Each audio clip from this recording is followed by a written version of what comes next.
Здравейте и добре дошли в каналът ми. Това е моето първо видео, в което ще ви покажа ето този грим. Надявам се той да ви хареса и да ви бъде интересен и най-вече полезен. Също така искам да вметна, че не съм професионалист и е възможно да правя някакви грешки, за което много се извинявам и се надявам да не ми се смеете. Също така ще се радвам да напишете долу в коментарите идеи за видеа. И да, ако ви хареса това видео, харесайте го, абонирайте се за каналът ми и натиснете камбанката. Нека да преминем към видеото. Започвам с коректор на Revolution и го разнасям с плоска четка.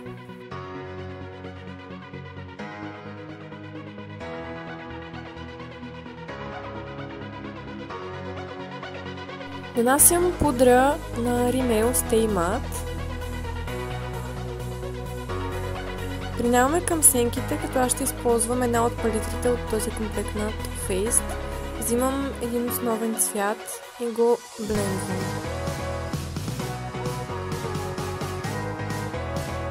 След което взимам по-тъмен цвят от палитрата на Urban Decay и продължавам да затъмнявам окото.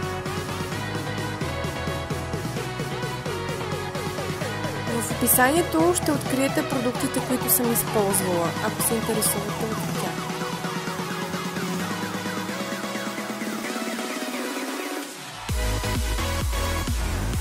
Постепенно затъмнявам окото, при което взимам отново по-тъмен цвят от предходния.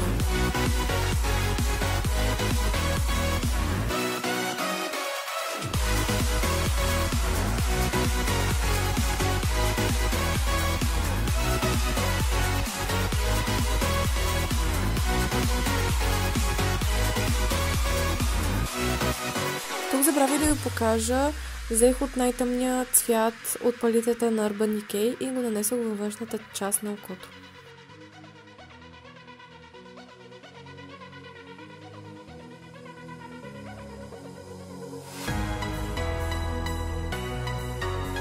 Взех малко коректор с плоска четка и направих така наречения cut crease. Ако не може да прецените докъде да отрежете cut crease, може да нанесете малко коректор и да попълните нагоре. Но аз вече съм свикнала да го правя така. След което взимам бял матов цвят и нанасям на окото. Взимам розов цвят от комплекта на Too Faced, една от палитрите, и го нанасям по средата на окото, като го блендвам добре, за да няма резки линии.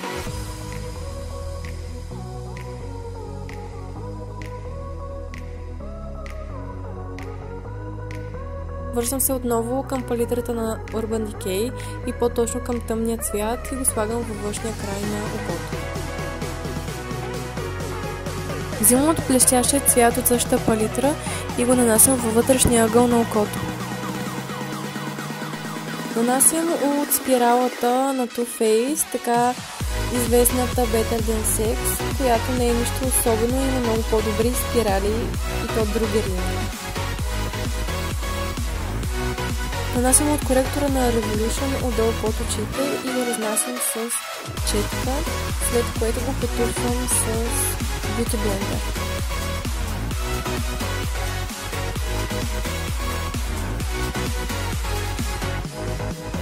Нанасям пудра отдолу под очите, отново на Rimmel.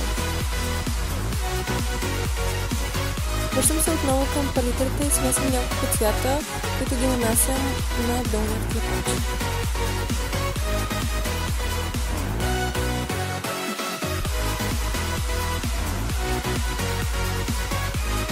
След което взимам от по-тъмния цвят и го нанасям на долния клепач от външната страна.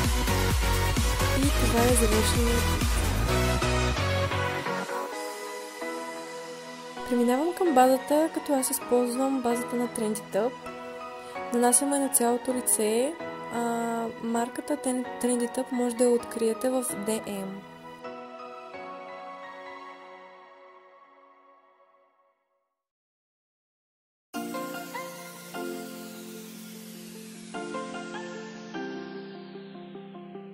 Нанасям базата на Benefit на T-зоната. Базата добре прикрива широките пори, но това е гадното, че след нея възможно да ви излезат пъпки, защото запушва порите. Преминавам към фондютена, като аз използвам стик фондютена на Revolution.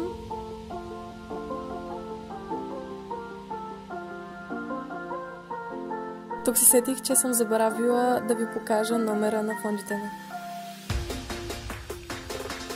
Аз предпочитам да нанасям фондютена си с Beauty Blender, защото така ми е най-удобно и се получава много естествен вид. Нанасям пудра на T-зоната отново на Rimmel.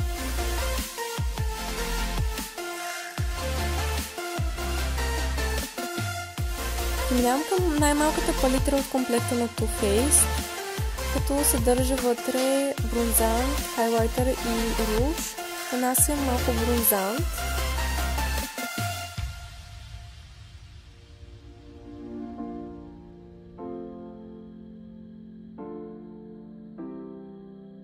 След което нанася малко руж. Честно казано, преди не обичах да си слагам, но откакто имам този комплект, обожавам.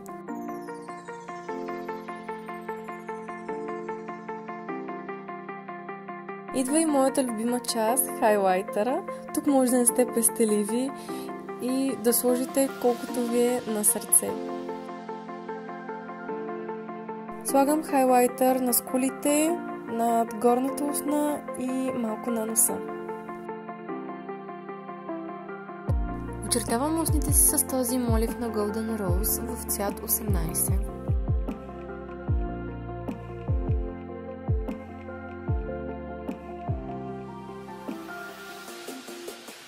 След което нанасям това червило на Sephora в цвят 81 от матовата колекция.